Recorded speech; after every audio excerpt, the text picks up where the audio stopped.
Okay, now if you can hear me. Of course, COVID-19 is not differentiating between people in different countries or continents, but maybe culture and traditions in different countries and continents can perceive differently the COVID-19. So today I'm going to focus more on the Middle East area under COVID-19, which perceives this pandemic as physical distancing, but not social distancing. Um, so, yeah. So, of course, as every part of the world, when we started this issue of COVID-19, governments in different countries started to sanitize and disinfect this virus on several scales. Here we have in Dubai in the streets, and here we have in Lebanon, in Beirut, and people are still hanging around as you see.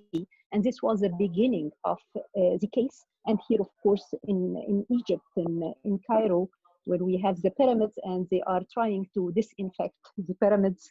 It's a mission impossible, by the way. But anyways, after this, and after we got many cases infected, different countries started to shut or to close the public space completely for people. And here we have some examples from Saudi Arabia. So here I'm not going to talk only about the public spaces, which is the outdoor common public spaces around the world, like, for example, the waterfront here in Jeddah, which was considered an essential part of the lifestyle of Saudis. If you can see the small photo here, showing how it was fully occupied by people between entertaining, between socializing for children to play, and now it's completely empty. People are not allowed to go outside in the outdoor areas, but it's not just limited to this. In the Gulf area or the Gulf region, there is a very important typology of public places, which is indoor public places. So shopping malls, for example, in Saudi Arabia, in the United Arab Emirates, Kuwait, Qatar, and so on, is not just considered a place for shopping, but it's a place for gathering, for activities. People are going there for many reasons, not only to shop. And the problem that these places were also closed for people.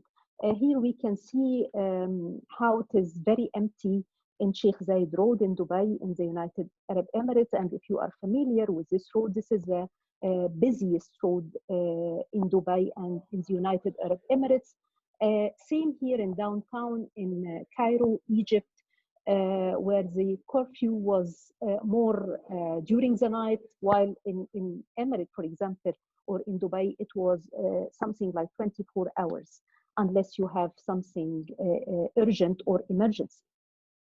And although of the curfew, the mindset of people did not accept that they cannot socialize. So they started to go out not only to do some urgent and important things, and they started to socialize, to do shopping, to also to do some sort of recreation. Here in the middle, for example, we have a traditional market or souk in Egypt, and this lady insisted to buy these lanterns, which is very much related to Ramadan months. So people are not so much following rules, and maybe Teza spoke about this, the good people. And also during the curfew time, which is night in Egypt, I was able to spot some people who are stealing some minutes to physically being together, and they resisted to be remotely socializing or talking. So they insisted to go and to be side by side and to talk there. And by the way, this is one of the gated communities in Cairo called Rehab City. So the question is, can social adaptability reach it here? Can, for example, distance gathering work instead of physical gathering? Here we have two examples, one from Lebanon, Beirut to the right, and you can find a balcony birthday celebration for a quarantined woman or a lady in Lebanon.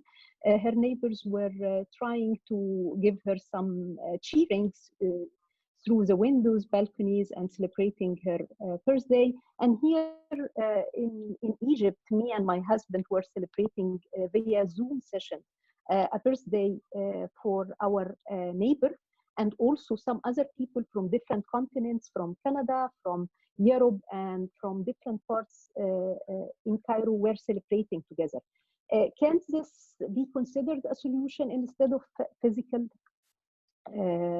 gathering? I'm not sure. Of course, there are benefits for having this quarantine or the curfew or having some peace to the nature.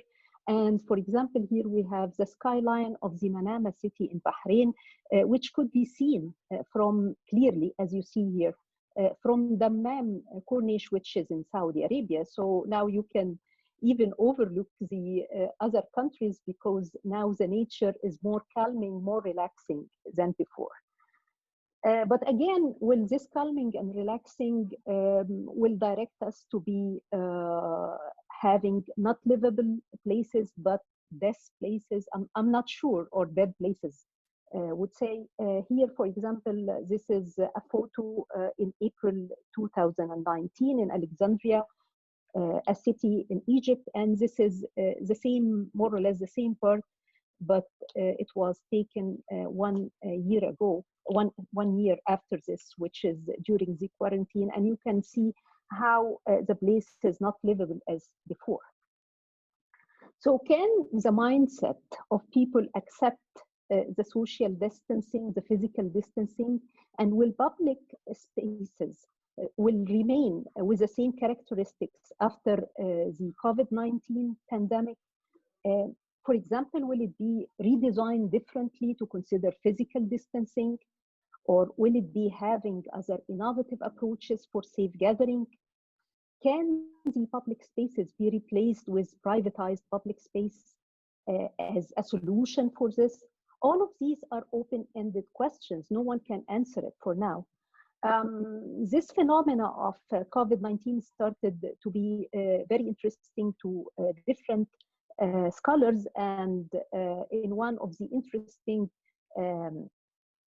research papers that was published recently, there was a question about what will be the socio-spatial implications of the COVID-19 pandemic.